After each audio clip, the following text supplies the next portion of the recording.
معانا طبعا سيلينا، بنعمل لها عمليه حاجه. تضحكي على ايه يا سيلينا؟ انا لسه ما شلتلكيش الدعامه ولا خايفه؟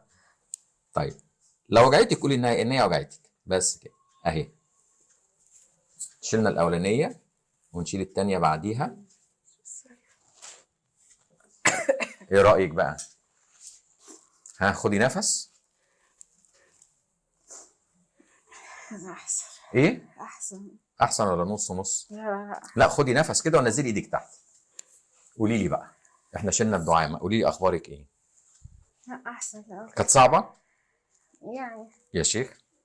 امال لو شفتي بقى الناس اللي بتشيل الفتيل كنت قلتي ايه؟ لا كده احسن. يلا الحمد لله على سلامتك. الحمد لله على السلامه. الله يسلمك.